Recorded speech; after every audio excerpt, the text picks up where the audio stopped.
বাদুড়িয়ার BDO অফিসে তাণ্ডব চালিয়েছে তৃণমূল, ছবি পোস্ট করে অভিযোগ করেছেন বিরোধী দলনেতা।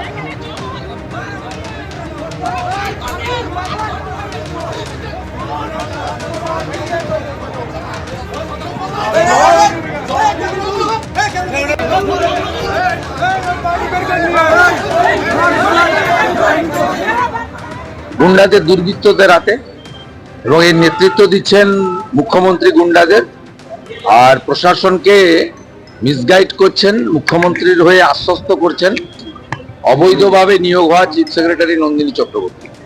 ইলেকশন কমিশন যখন আপনার বসিরহাট 2 এর জয়েন্ট ভিডিওকে সাসপেন্ড করার জন্য লিখে পাঠায়, তখন রাজ্য সরকার কার্যকর করে না এবং উল্টে বসিরহাট 2 ভিডিওকে সাসপেন্ড না করার জন্য সিদ্ধান্ত পুনর্বিবেচনার জন্য ইলেকশন কমিশন অফ ইন্ডিয়াকে অনুরোধ করে।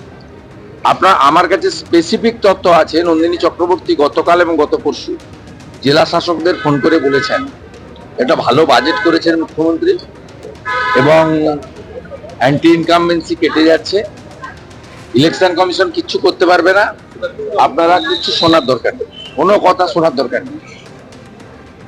কমিশনের রিপোর্ট তলব নিয়ে কথা বলবো। আমাদের সঙ্গে রয়েছেন আমাদের প্রতিনিধি রুমা পাল। রুমা, বিডিও অফিসে ঢুকে এক নির্বাচনী আধিকারিককে হেনস্থা, ধাক্কাধাক্কি, আঙুল উঁচিয়ে শাসানি, কি পদক্ষেপ কমিশনের? দেখো, যখনই কিন্তু এই ছবি একদম নির্বাচন কমিশনে অর্থাৎ সিও দপ্তরে আসে, সঙ্গে সঙ্গে কিন্তু জেলা নির্বাচনী আধিকারিকের তার কাছে রিপোর্ট চাওয়া হয় এবং দেখা যাচ্ছে যে বাদুড়িয়া বিডিও অফিসে যেখানে শুনানির কাজ চলছে এবং সেখানে দেখা যাচ্ছে যে অভিযোগ আসছে যে শাসক দলের কর্মীদের তারা হামলা চালিয়েছেন যে নির্বাচনী আধিকারিকের উপরে, এই অভিযোগ আসার পরেই কিন্তু সিও দপ্তরে একদম উত্তর 24 পরগনার যিনি জেলা নির্বাচনী আধিকারিক তার থেকে রিপোর্ট তলব করা হয়।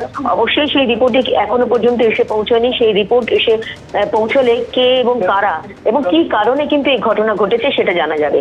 তবে অন্যদিকে জানিয়ে রাখি, বিজেপির তরফ থেকেও কিন্তু জানানো হয়েছে, একটা নালিশ জানানো হয়েছে সিও দপ্তরে, যেখানে বলা হচ্ছে যে বাদুড়িয়ার ভোটার ও দলের কর্মীদের প্রতি অবিলম্বে হস্তক্ষেপ করতে হবে, সুরক্ষা দিতে হবে এবং ভোটের আগে এই ধরনের হুমকি এবং ভয় দেখানো হচ্ছে।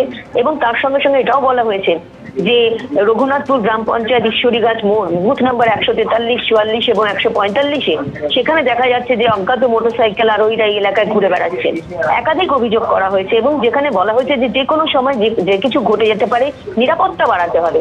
এই সমস্ত ক্ষেত্রে নিরাপত্তা চেয়েই কিন্তু বিজেপির তরফ থেকে একটা চিঠি পাঠানো হয়েছে সিও দপ্তরে, যা জানা যাচ্ছে যে সিও দপ্তর থেকে সেই চিঠি কিন্তু ইসিআই তে পাঠিয়ে দেওয়া হয়েছে। এবার দেখা যে এই রিপোর্টে, এই বাদুড়িয়ার ঘটনা রিপোর্টে কি আসে। সব থেকে বড় কথা হচ্ছে উত্তর 24 পরগনা থেকে কিন্তু শুনানির যে সময়সীমা সেটা বাড়ানোর কথা বলা হয়নি। অর্থাৎ ধরে নেওয়া যেতেই পারে যে আজকে লাস্ট শুনানি শেষে, আজকেই লাস্ট হবে এখানে, সেক্ষেত্রে শুনানি চলাকালীন এই ধরনের ঘটনা কি করে ঘটতে পারে, একজন নির্বাচনী আধিকারিককে মারমুখী হতে পারে কি করে যারা এখানে উপস্থিত ছিলেন তাদের মধ্যে কয়েকজন, সেক্ষেত্রে সমস্ত রিপোর্টই কিন্তু যে পাঠানো হয়েছে। অবশ্যই সেই রিপোর্টের দিকে আমাদের নজর থাকবে, রিপোর্ট কি আসে এখন সেটাই দেখার। ধন্যবাদ রুমা। এবিপি আনন্দ, এগিয়ে থাকে, এগিয়ে রাখে।